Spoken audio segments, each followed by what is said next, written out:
Hi, I'm Linden Ashby, Teen Wolf, Mortal Kombat. You're listening to the Dave and Creech Show.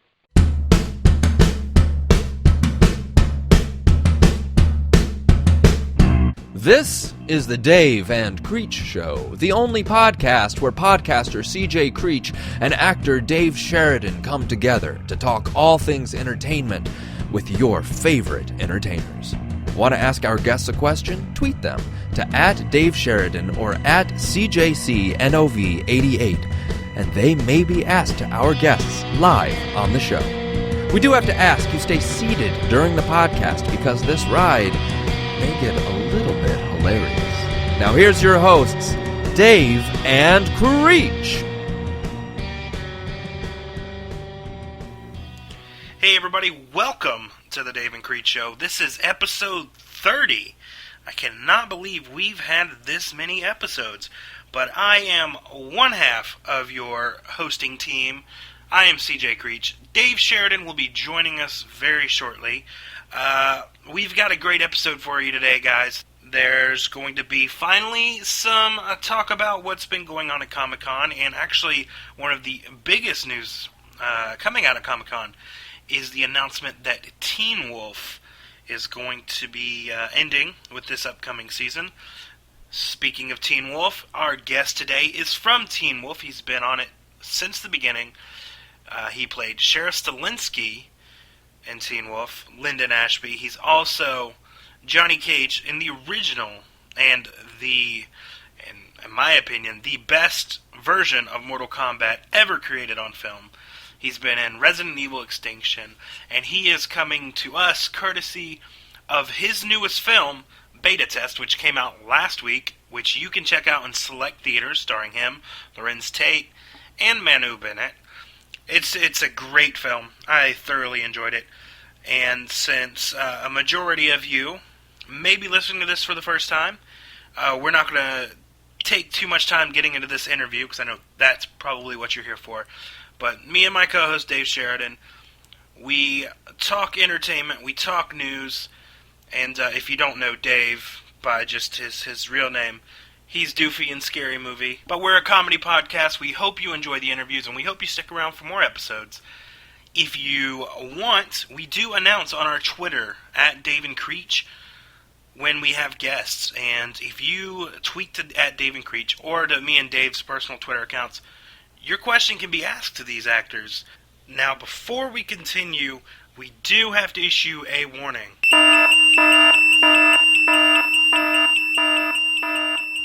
This is the only warning you're going to get. It's probably not going to be too bad this episode, but here on the Dave and Creech Show, we are an uncensored podcast. So even though it is comedy, we keep it real, so to speak. We don't beat around the bush, and there is some questionable or choice language that may be uttered by me, Dave, guests, whoever. So just a fair warning now, if you don't like curse words, you may not want to listen. But if you do like cussing, well then you know what? You'll be right at home here on the Dave and Creech Show. Give me a hell yeah! I said give me a hell yeah! But without any further ado, we're going to go ahead and get into the interview first today with Linden Ashby. And then when we come back, Dave should be here. And I know he'll tell you all about the craziness that he's got going on. I mean, that man is working way more than me right now. And we'll chat some news and everything. And we might be able to drop hints at who we're going to have next week. We have to wait and see. But for now, enjoy the interview with Linden Ashby.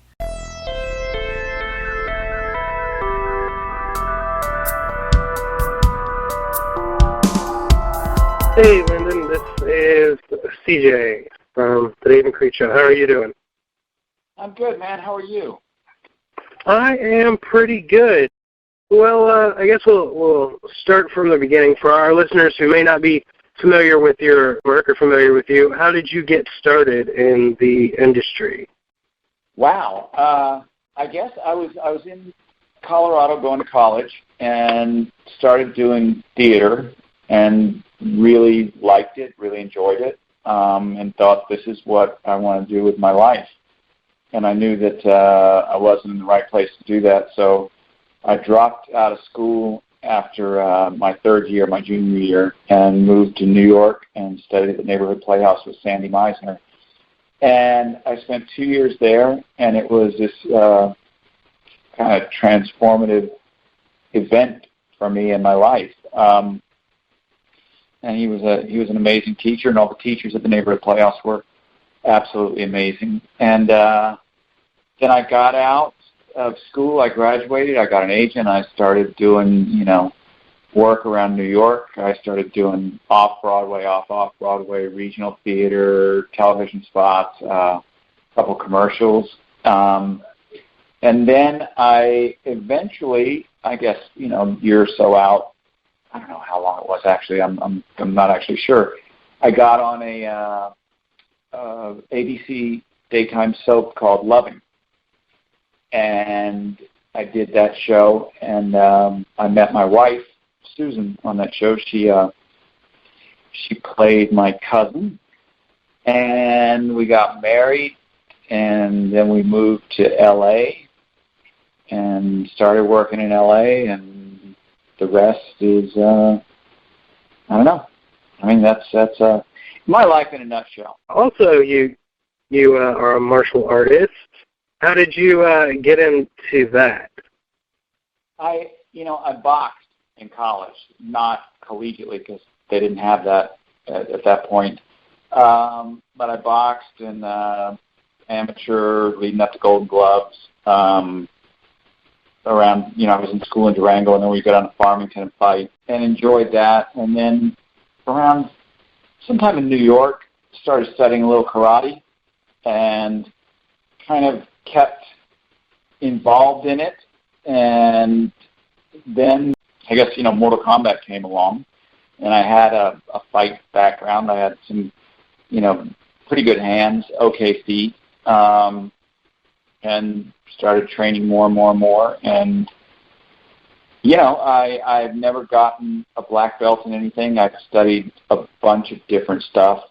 It would be like I'd go on location, and whatever dojo or gym or studio was near the hotel is where I would study while I was on location. And, that would be, I say, Wing Chun. I studied Kung Fu, Karate, Taekwondo, Krav Maga, and just really enjoyed martial arts. I enjoyed the whole process. I enjoyed learning new things, new styles, new, different ways to approach the same problem. And it just, I dug it. Okay. Sounds like the martial arts is definitely, like you mentioned, with Mortal Kombat, and even, you have that major fight scene in Beta Test. Has definitely benefited your career. Was it? Yeah. I mean, I know you weren't really fighting for real, obviously, but was there any worry when you first started, like say, doing Mortal Kombat of maybe the punches or kicks actually connecting? Right. Did you have to train yourself to kind of throw the punches? Let's chat next week, man. You do movie fights, and you always want to get hit, or kicked, or punched, or thrown, or it just sort of goes along with territory. And I got to tell you, in Mortal Kombat, I had a couple doubles. One who was such a good double. He made me look amazing. I mean, it's like my kicks are okay. His kicks were extraordinary. And I've never been one of those actors who's like, hey, man, I did all my own stunts. I did this, I did that. It's like, no, throughout my career, I've had doubles who make me look much better than I am. I'm an okay movie martial artist. These guys were world-class martial artists. And I always give credit where credit is due. But funnily enough, in Beta Test, I met with Nick, and he was like he was really stuck on that he did not want any doubles. He did not want stuntmen. He wanted us to do all of our own fighting. And I'm like, Nick, I haven't really seriously trained in about 3 years, and I'm a whole lot older than I was in Mortal Kombat. But, I stretched and, trained a little bit and kind of started throwing some kicks and punches and did the choreography. And I'm not brilliant with a sword, but had a good time doing it. And it's, it's a lot like a bow, a staff, It's like sticks. It's all really sort of related. And I was pretty good with sticks, and I was okay with a bow. I was okay with one nunchuck. I'm terrible with two. I just beat myself senseless. And it's all kind of the same movements. So it came pretty naturally. And I did have a stunt double at one point in the movie, and one point only. My character goes through a window, and I'm like, I'm not going through the window. But other than that, yeah, that's my old ass throwing some kicks and punches. Well, it definitely looked amazing. And if I can remember correctly, doesn't Beta Test now have the world record for like the longest one-shot film fight? I believe for the fight. So. That is what I've heard, and I'm taking them at their word. They that scene where Manu comes in the building, goes up the steps. It is I think it's a world record holder at this point. And I think the brilliant part is they got it on first take, first try. And it was like, damn. That's fantastic. Yeah. Because that was a lot of moving parts, a lot of camera moves, a lot of, the cameraman had to be in sync. All the actors had to be in sync. Everything had to be working perfectly, and they got it. They got it first time, which is pretty cool. How much preparation did you have before the that fight? Like, was there a lot of time spent on making sure everything was nailed down, like you said, with the camera angles and all that? Yeah. And we worked on the choreography, and I love doing fight choreography. It's very much you come to a point where you're kind of one move, a good fight choreography, one move flows into the next. It can be in a different, lockup. Okay, how would I get out of this? What's boom, boom, boom. And it becomes like everything, it's like a good script, actually. One thing leads to the next, leads to the next, leads to the next. And when it's done right and done well, it's really organic, and it flows naturally.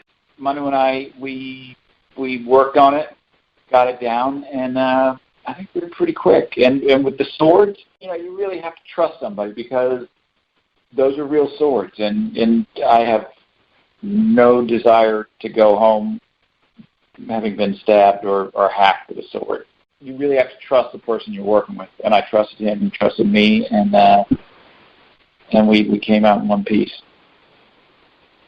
Well, thank goodness for that, and definitely that makes the fight even more intense now, knowing that there was actually real swords being used. Oh yeah, I mean they're not sharpened, but they're real heavy katanas.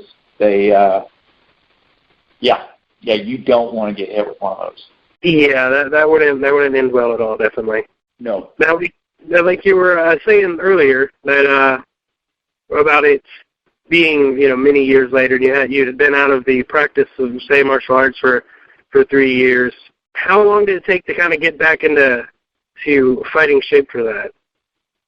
I knew I was going to do this and started working out, in that specific style of workout, stretching and working and kicking and punching, a couple of weeks beforehand, and then, good 3 days, 4 days of rehearsal, and felt pretty good about it. I'm sure you probably felt it a lot more every night, as opposed to probably when you were a little bit younger with Mortal Kombat. I don't know. I remember Mortal Kombat. I felt it pretty good. There was one point after that fight with Scorpion, and I got kicked in the kidneys so hard I was peeing blood.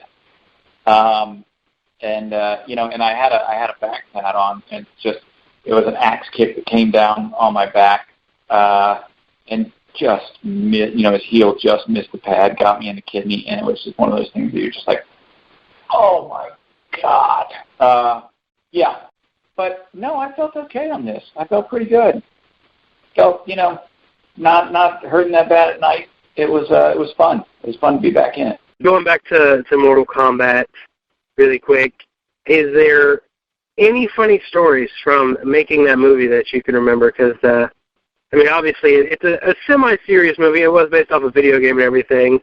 But it looks like, and what I would imagine, there was probably lots of fun behind the scenes, I would assume. Oh, my God. Yeah, no, we had a lot of fun. We took it seriously, but we also took our fun pretty seriously. And then we were in Thailand for like a month. And, boy, we lost some guys there. They went upriver and never came back, I don't think. I mean, you'd be doing these scenes and you're in Thailand and it's hot and you're like sweating the booze out of your body that you decided was a good idea to drink the night before. And like the whole crew smelled like that. And, you know, you'd just be standing next to somebody and suddenly they just drop. They just go down for the count in the sun. And be like, oh, shit, somebody else just went down. But we laughed a lot making that movie. And we played pretty hard making that movie. Look, anytime you're working with Christopher Lambert, you better keep up. Robin Shue, too. I mean, everyone's like, you know, the chosen one. You know, he can put it down. He can, I think he can drink more than almost anyone I've ever met.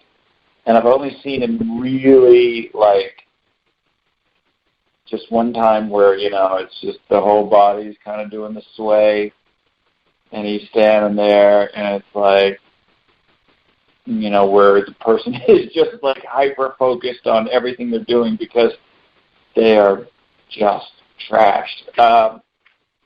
But Robin can play hard, too. Everybody could play pretty hard on that set. I think it came off pretty well. I mean, for I believe it was 95 when it came out, it did really well in the theaters, especially to have that label of a video game movie. Yeah, we were number one for 3 weeks, I believe. And it was, people forget this, it was the first successful video game to movie adaptation ever. And they've done Double Dragon, Street Fighter, and Mario Brothers, and they had all failed horribly. And we caught lightning in a bottle and made this pretty cool little movie that really, people love that movie. It's great. I mean, it's an entire, more than a generation, but it's an entire, I say it's a generation. But you know, people have a real fond place in their heart for that film. It still holds up to this day. I mean, obviously they're still coming out with video games, which in turn makes some people that may have not known about the movie to go check it out.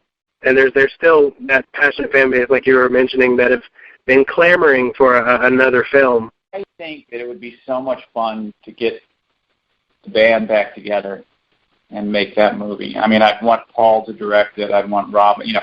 And it doesn't have to be about, it could be about us, you never know, but I think that it could be a great springboard to relaunch that franchise. And it's a great franchise, and I think that it just sort of got squandered. I think it got kind of lost. I definitely have to agree with you. That was actually one of the questions I was going to ask next, because obviously the first one did so well, and it was well put together. And then somehow you dodged a bullet, and you weren't in the sequel, which kind of did everything wrong. How did you get so lucky to avoid that? Well, they didn't honor my sequel deal, first of all. Secondly, it just was a really bad script, I think. They didn't bring back Christopher. They didn't bring back Bridget. They didn't bring back me. The producer, they didn't bring back Paul. I don't know who wrote it, but it was pretty bad. And they didn't get the concept. They look, if something works, don't mess with it. Don't mess with chemistry that works. You know, keep it together. And we're not interchangeable. You can't just, you know, whatever we did, you might like us, you might not like it, but we worked in that movie. Don't think that you know better than that. Don't get too smart. You know, don't think that, oh, fuck, anybody, you know, these parts are interchangeable. I can have any actor in and do this. No, Christopher Lambert was Raiden, and he was great. Bridget was Sonya. I was Johnny Cage. Don't think that we're just interchangeable and that you can just plug and play. It doesn't work that way. And I think Larry Kasanoff thought that he was a genius. And, that he was responsible for the success of this movie and that no one else had anything to do with it. And I think he was proven wrong.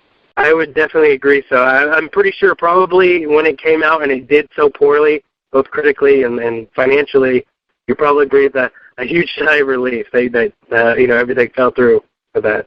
Well, I did, but at the same time, I'm like, it didn't have to be like that. They forgot. They forgot. I'll tell you what happened. We always knew that a movie is much different than a video game. They have very little to do with each other. You can't. And Larry was kind of married to, I'm making this video game movie, and, it has to be like, what Midway, what their game is going to be. And you're like, no, it doesn't have to be anything like it. It's got to be a great, a fun, what Mortal Kombat was, it wasn't War and Peace. It's not, going to change the world, but it was a fun ride. It was really good action for the time. People loved the characters. They had a great time, and it worked. And you can't go and then think, I'm going to make a movie that's really married to this video game and all these characters, and you're like, shit, nobody cares.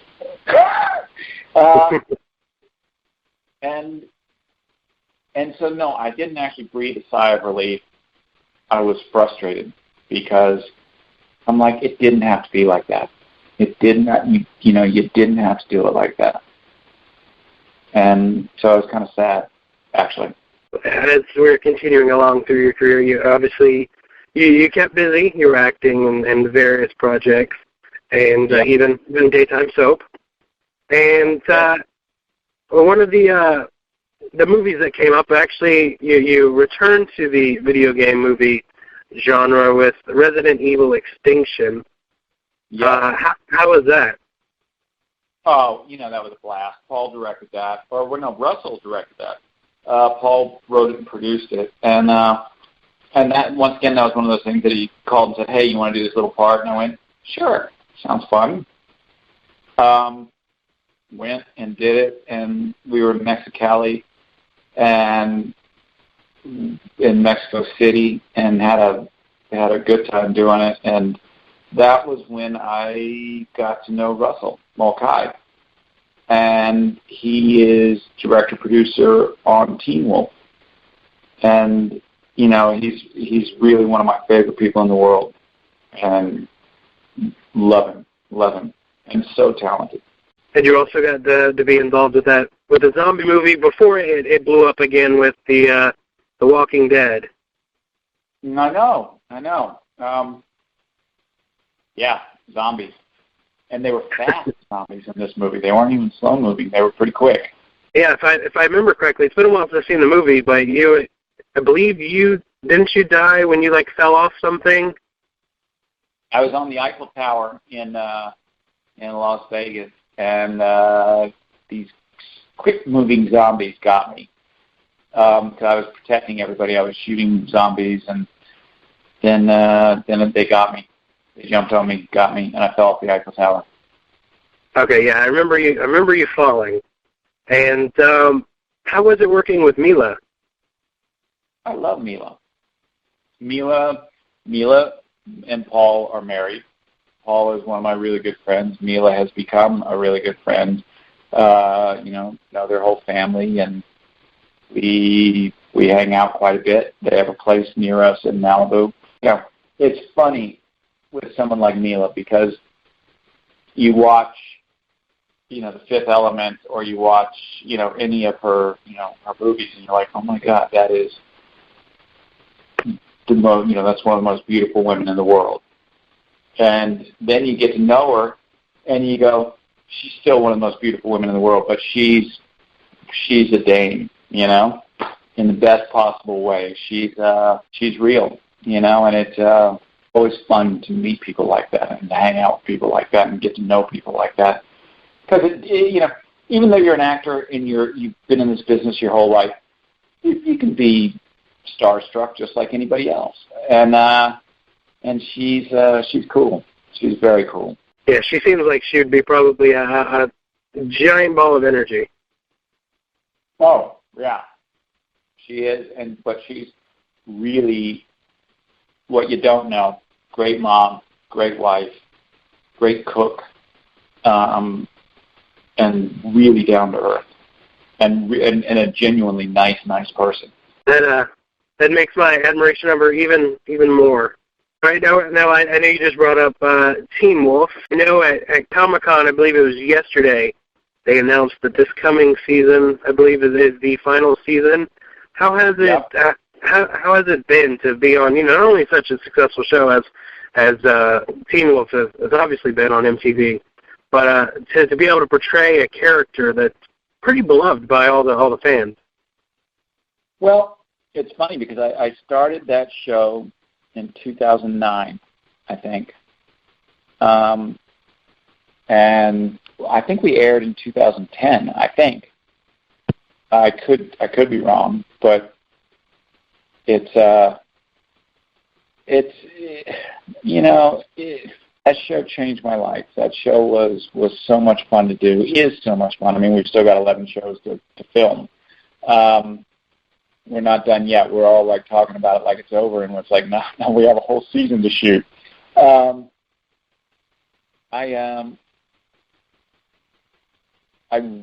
genuinely love the people I work with. I like it that it's a show that I love the fact that people watch it and they're like, man, I wasn't going to watch this show because it's called Teen Wolf, and then I watched it and it's really good.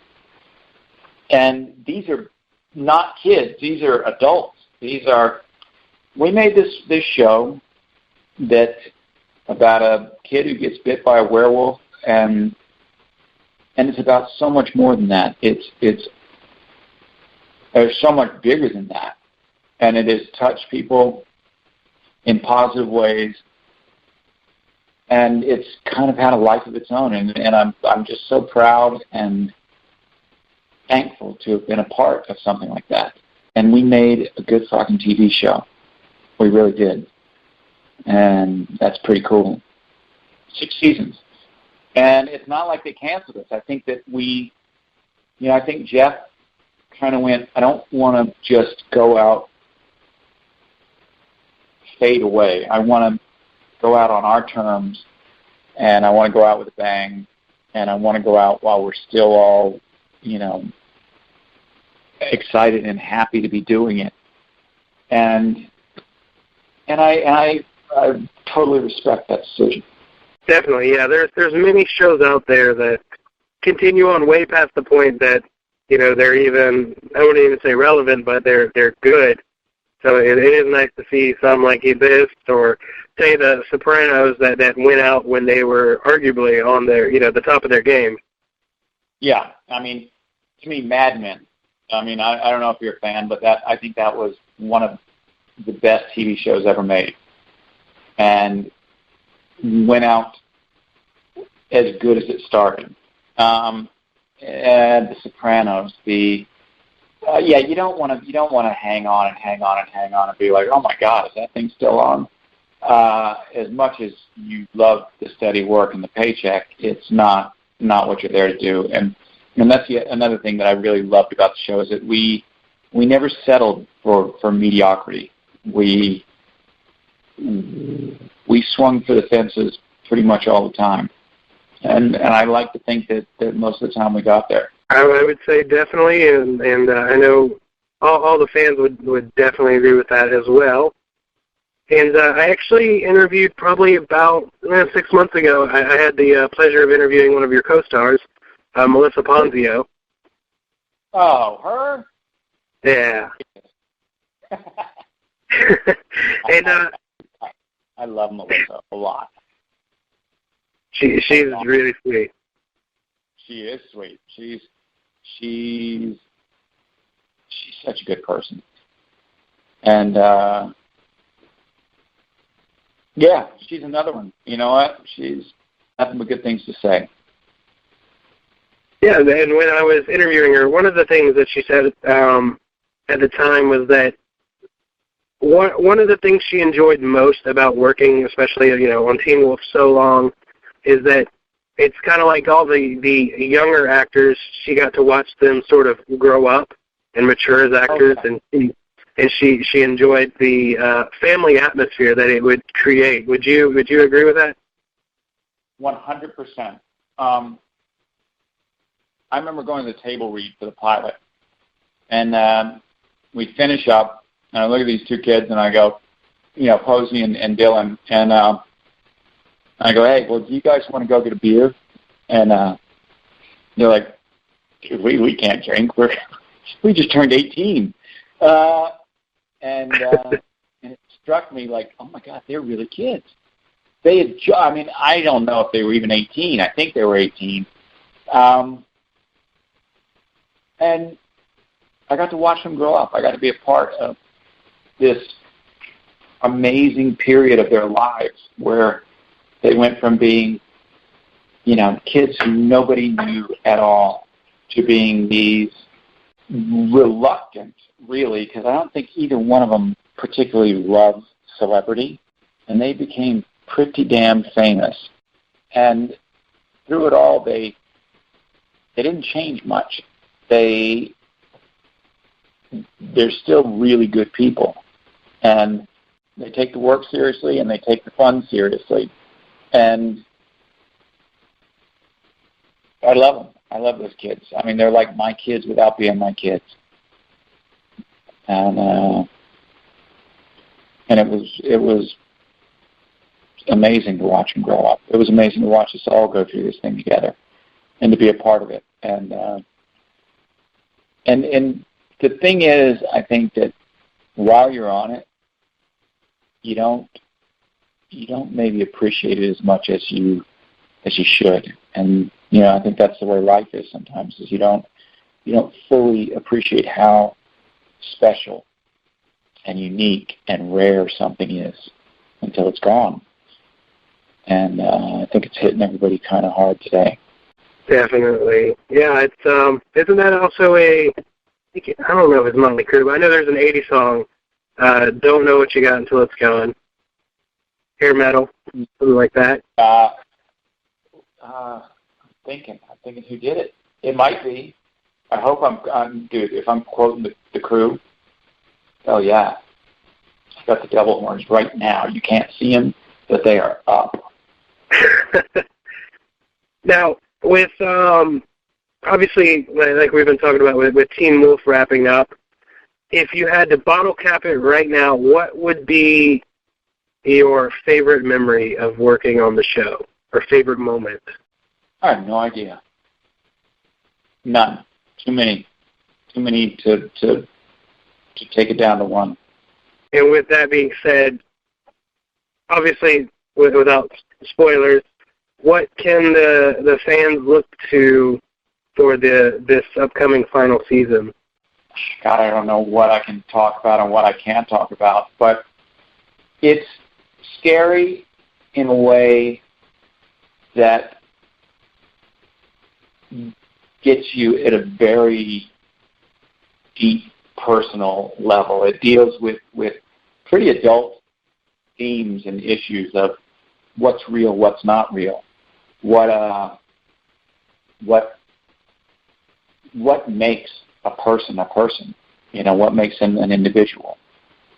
You talk about, we deal with existence. We deal with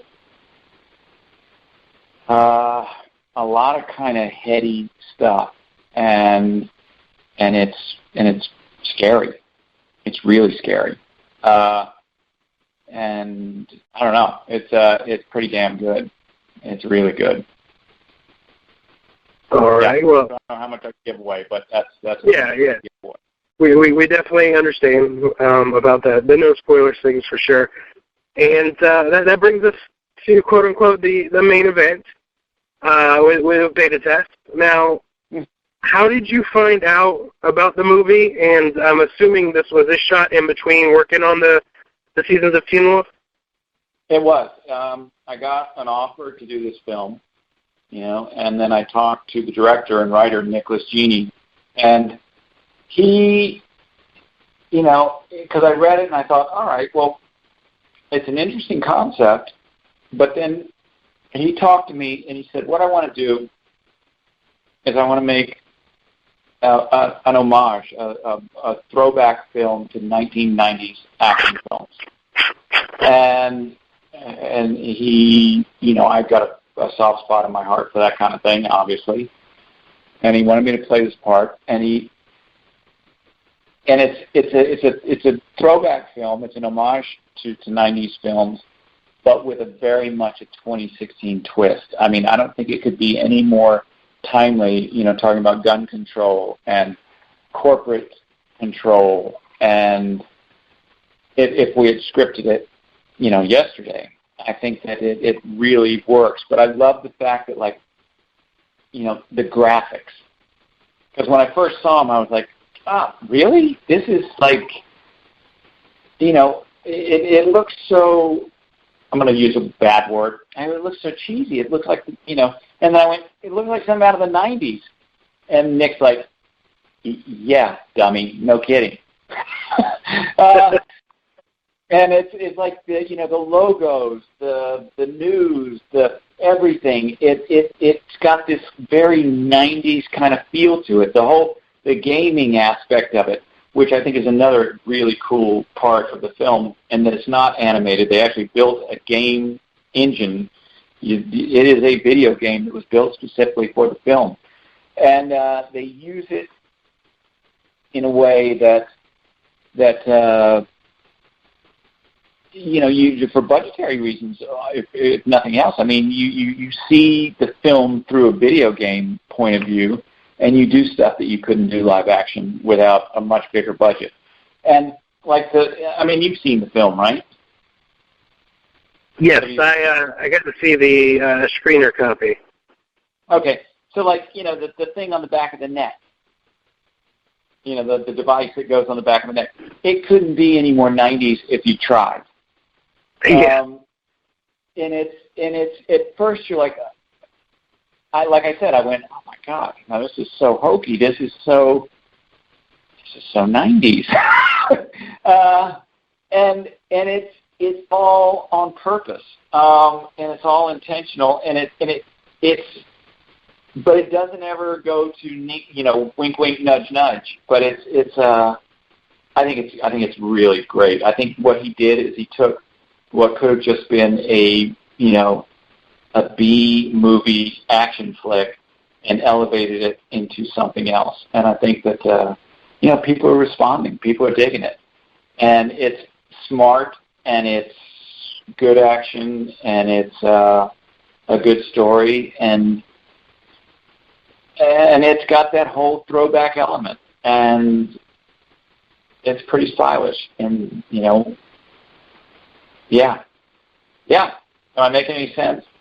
Oh, you definitely make sense. Yeah, and I do agree with you. I mean, it's cheesy, but like you said, in the good ways, and it's phenomenally put together. I mean,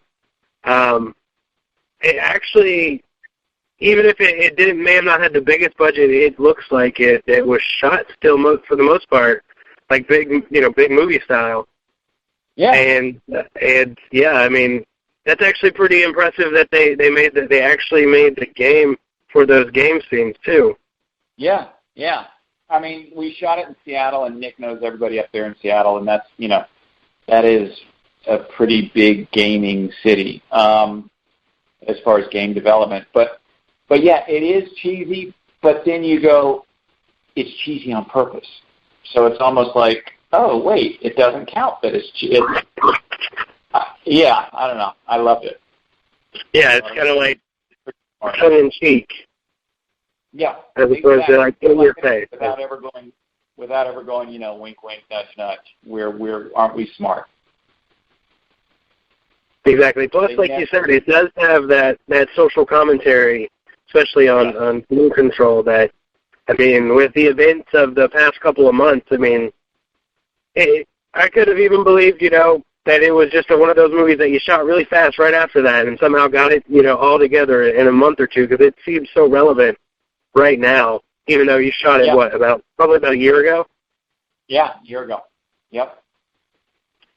Yeah, a year and a half ago. Yep. It's hats off to Nick Genie.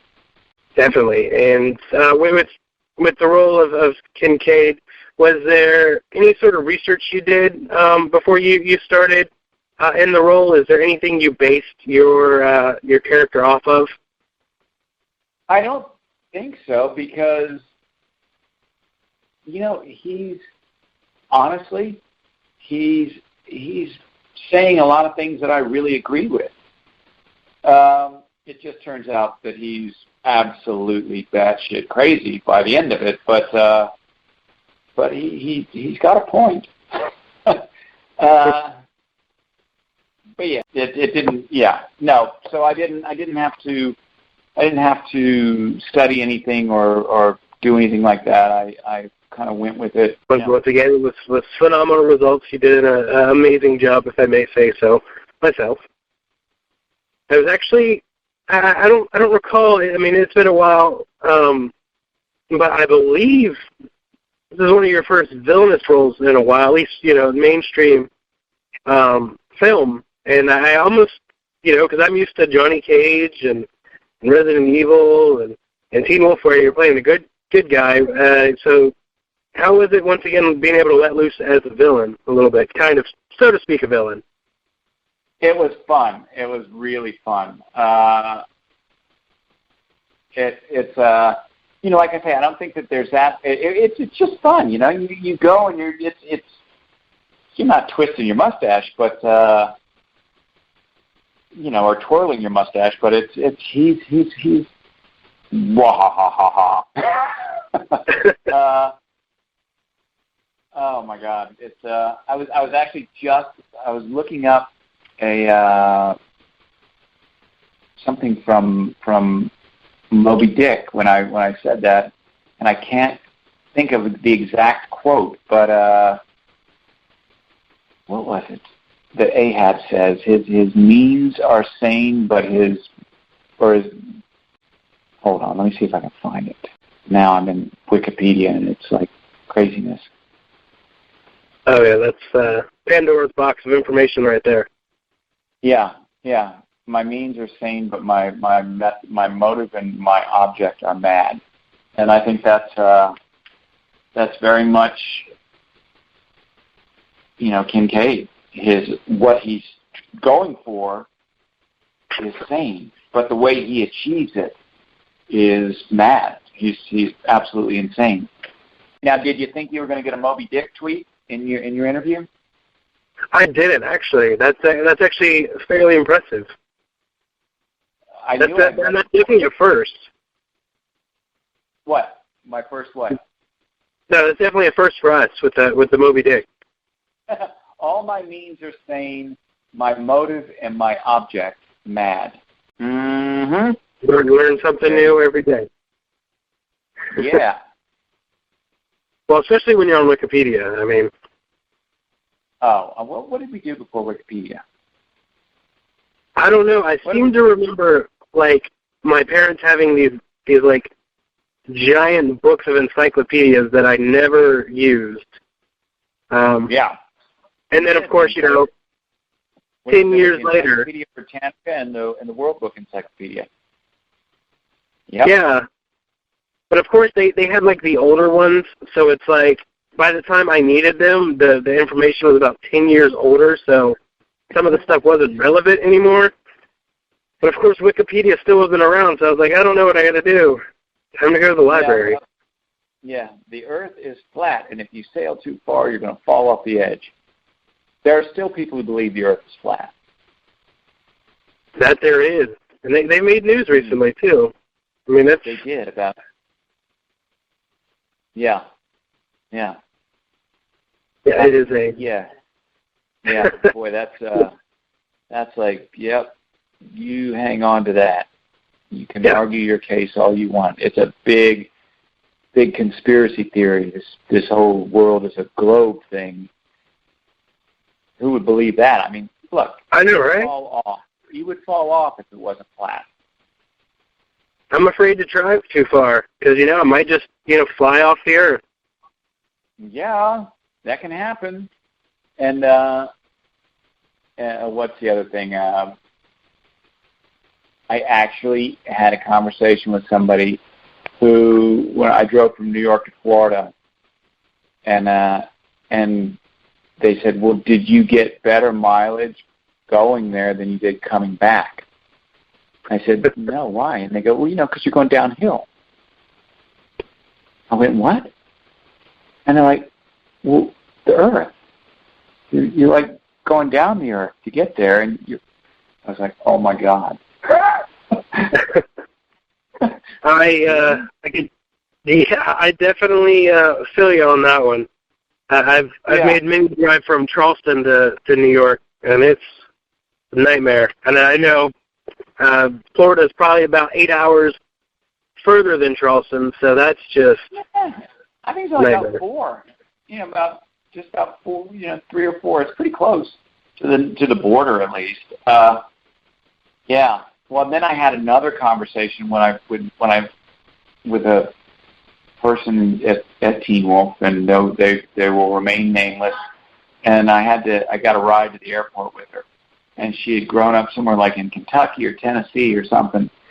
And she was talking, and she said, we always, she's talking about how she liked living in California. And she's like, well, I don't know. She goes, the beach is always cold. She goes, Mom and Daddy have a place down there in Destin, and the water's so warm in the Gulf.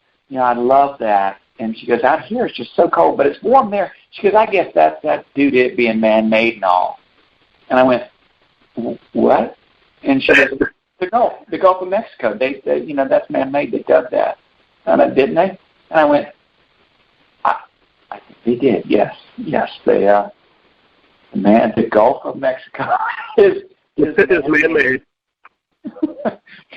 And that's why it's warm. Oh, yeah. That makes a lot of sense. That makes the most sense out of anything, for sure. Yeah. They put a heater in. Exactly. They got the whole heated pool type setup over there. Mm-hmm. All right. That is. Anything else you want to ask? Actually, that's pretty much it. Thank you for coming on. You've been a fantastic guest. Well, thanks for your time. Thank you. Thank you, sir.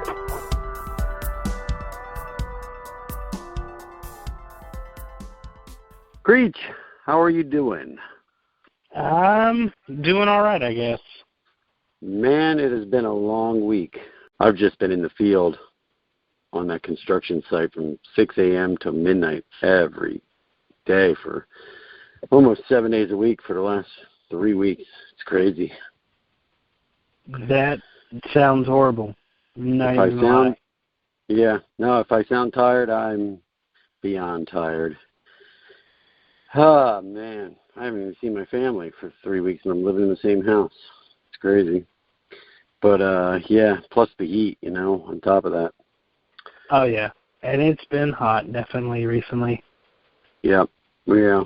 So, what is new? Who did you interview this week? I wasn't able to make it. I really apologize. Oh, no, that's good. We interviewed Linden Ashby from Beta Test, Mortal Kombat, all that jazz.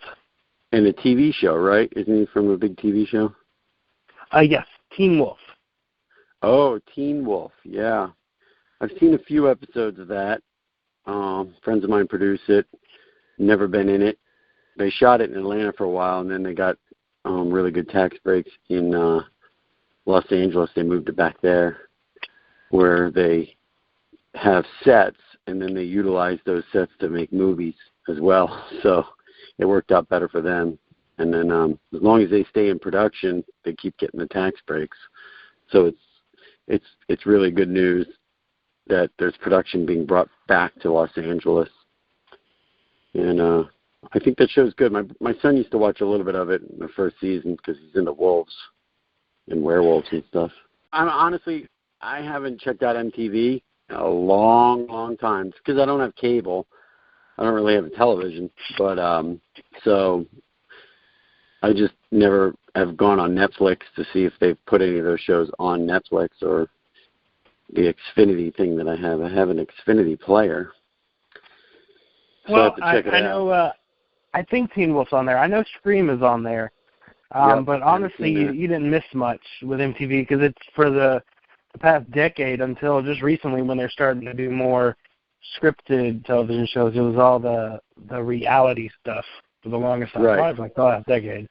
I would say this, and I started at MTV when I was 23, and you did quite a bit of work there with Viacom and also Nickelodeon. I actually started at Nickelodeon, and then my overall deal was at Viacom, and I was under contract with Second City, so the show they wanted to do with me, my Buzzkill show, was sort of on lockdown for 6 months until I got out of my Second City contract. Not get out of it, but just wait until it expired.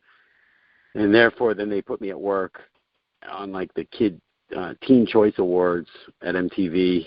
Oh, and then I wrote for Singled Out too. So I could do like other production, but I couldn't be an actor on a TV show, or at least on the show that I had, because that show itself was developed at Second City, and I was under contract.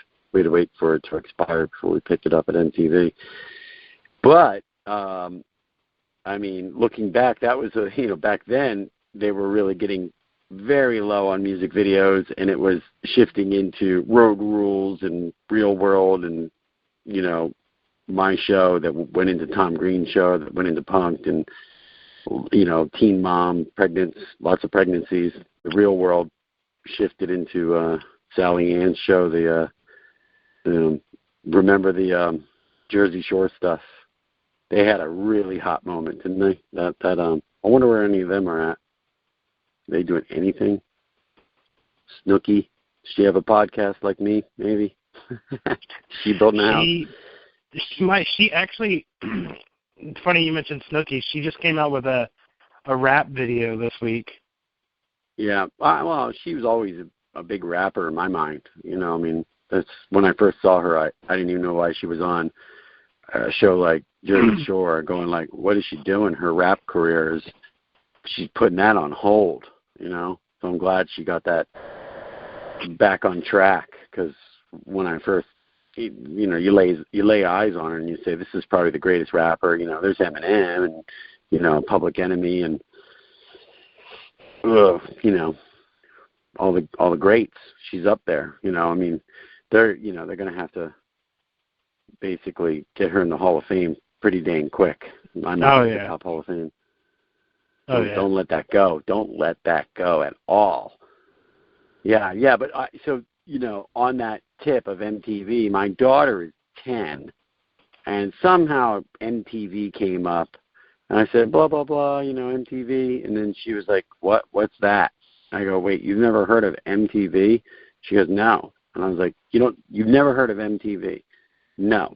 And I'm like, okay, that says it all right there. I mean, I know 10's a little young, but the fact is that they, maybe there's still that window when you turn 14 or 15, maybe you click into MTV.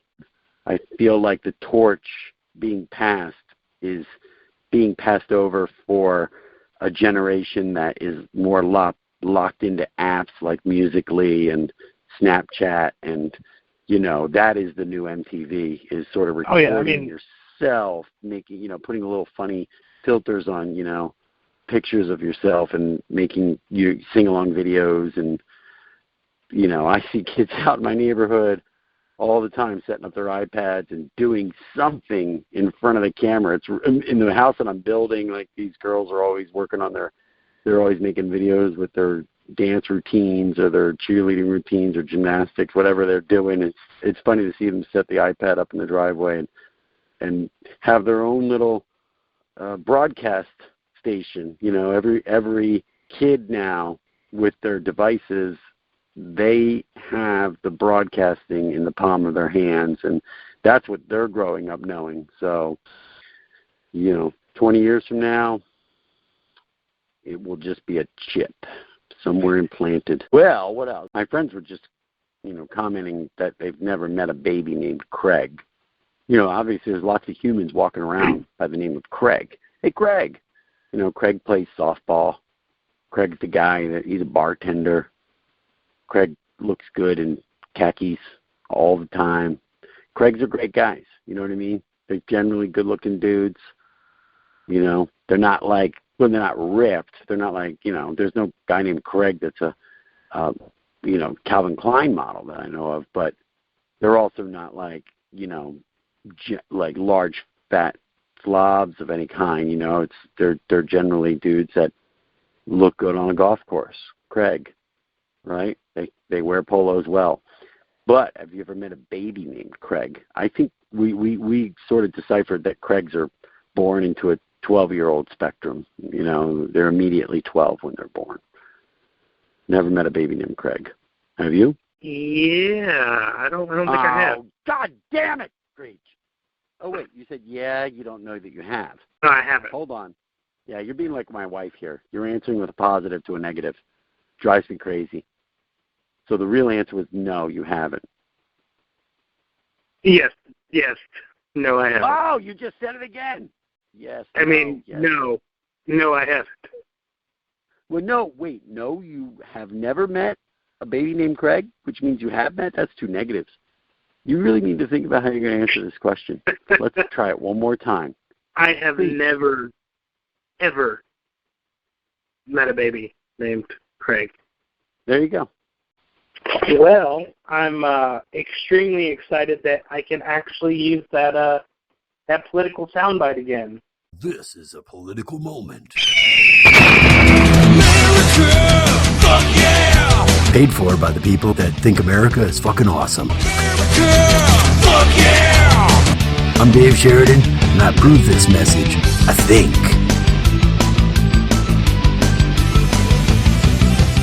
Yeah, man, it was a pretty political week. You had your Republican conventions and your Democratic convention. I would say the only thing that surprised me was that there was no real riots and, minimalistic protesting at the Republican convention.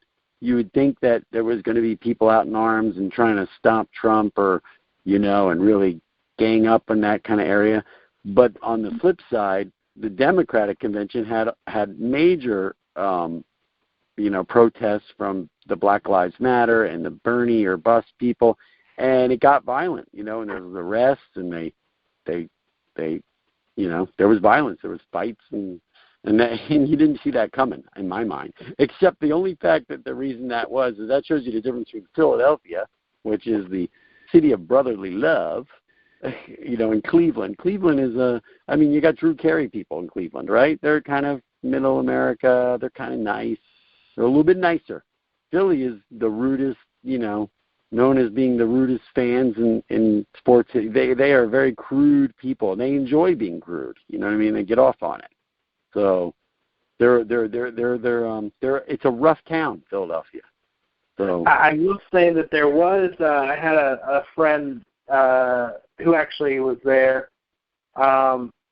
Wait. We should have sent the David Davidson to both of them on his own dime, though. We could have just said, look, we'll pay you in wine, cheese, and chocolate. But you had a friend in Philadelphia. Was it Philadelphia? Yeah, well, he runs a nonprofit organization called RAKE, which is Random Acts of Kindness Everywhere. And he was there, and he recorded some video I wound up sharing on my Facebook. There was a bunch of parody protesters during their Republican National Convention outside God hates Sames and God hates morning people and stuff like that. Uh-huh.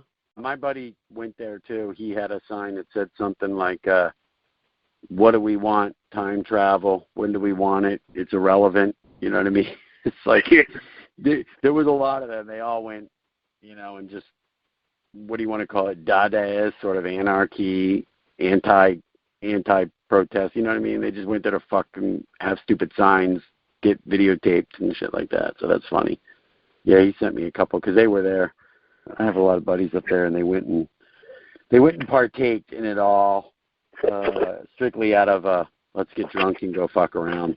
But you take a real risk there because you never know what the hell could happen. I would not put myself in any kind of, unless it was something I die-heartedly believed in, I wouldn't be anywhere near a protest unless it was something I truly felt like I'm ready to lay my life down here because anything can happen. You know what I mean?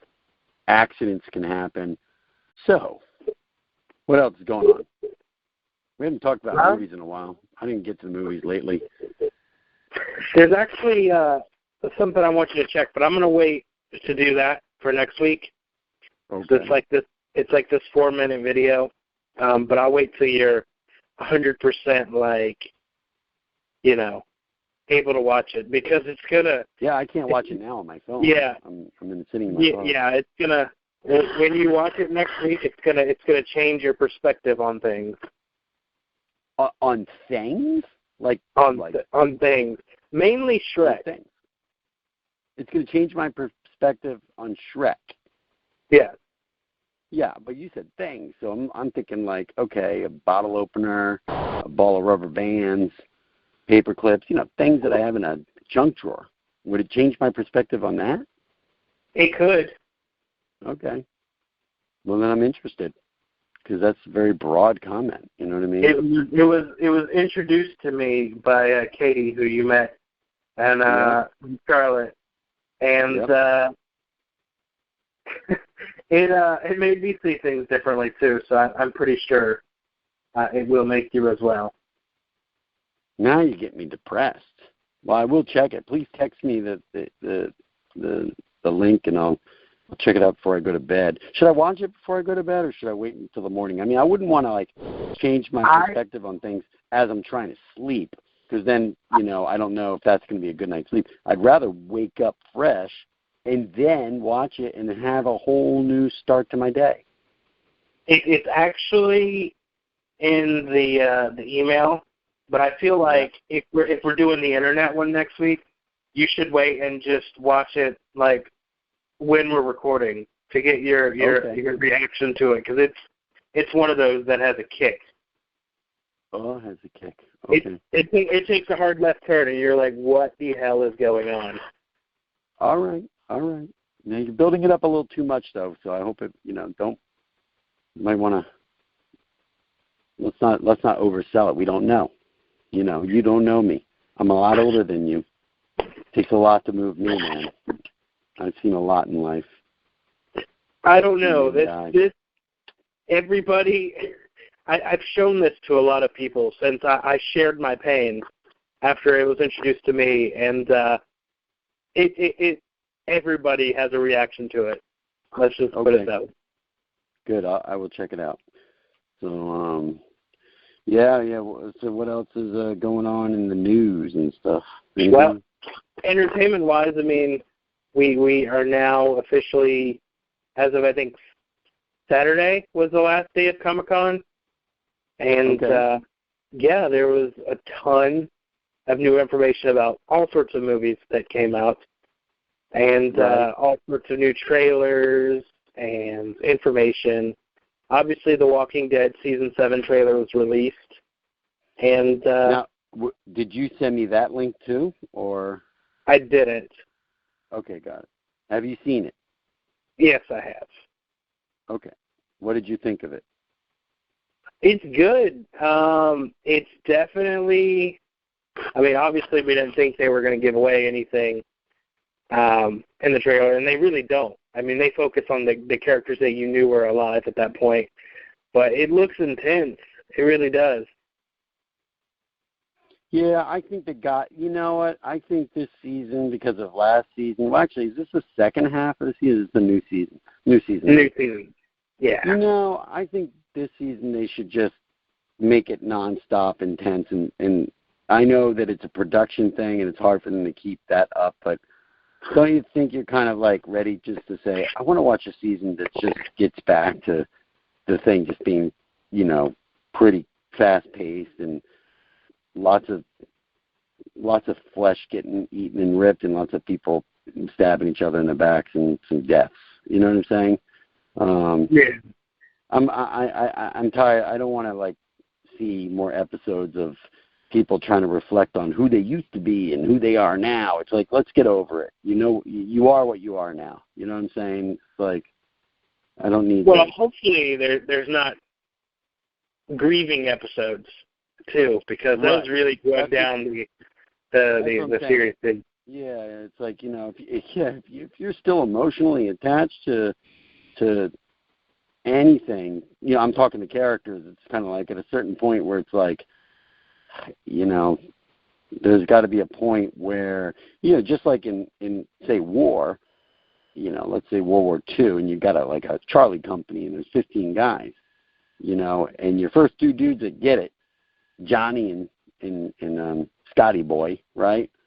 When they die, everyone's feeling, oh, this sucks, and one guy might cry, another guy writes a letter to their girlfriend. I'm gonna tell him I'm gonna go visit the little boy he never met, you know, et cetera, et cetera. I'm gonna bring the mom his dog tags.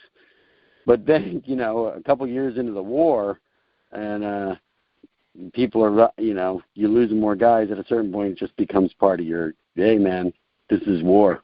Move on, right? You have scar tissue at that point.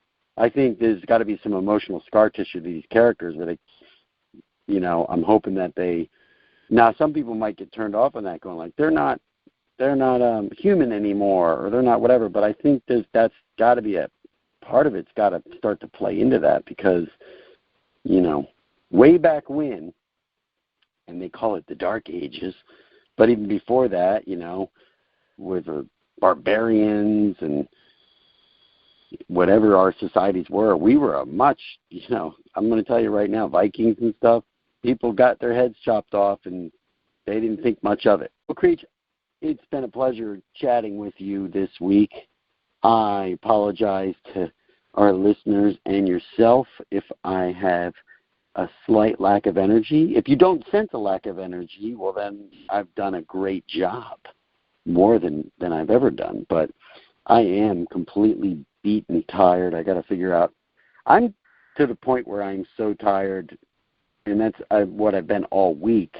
It's hard for me to even get to sleep, because I'm in that weird, I'm so tired, but I'm not tired, but I can't fall asleep zone. Does that make any sense?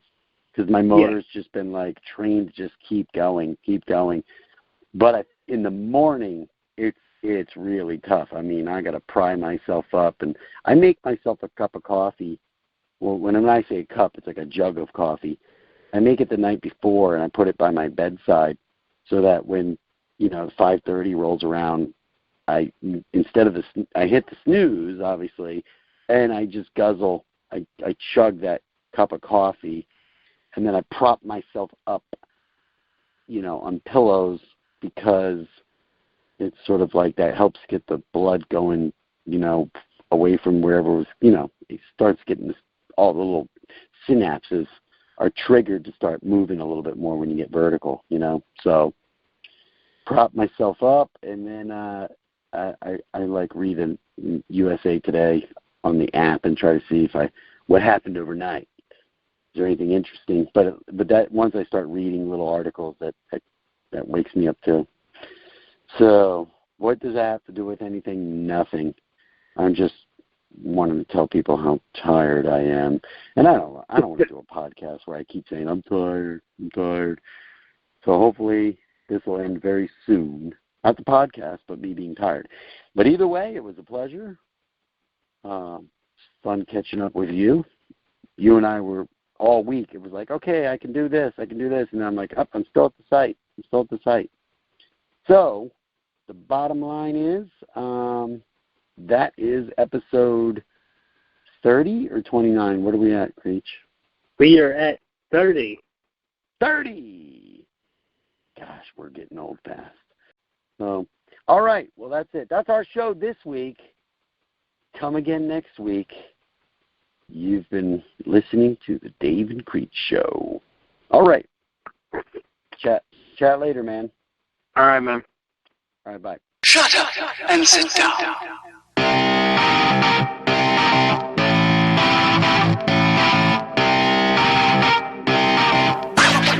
Thank you for listening to the Dave and Creech Show. The views and opinions expressed in this podcast are solely those of Dave and CJ. These views and opinions do not necessarily represent those of Creech Creative Productions or any of its affiliates.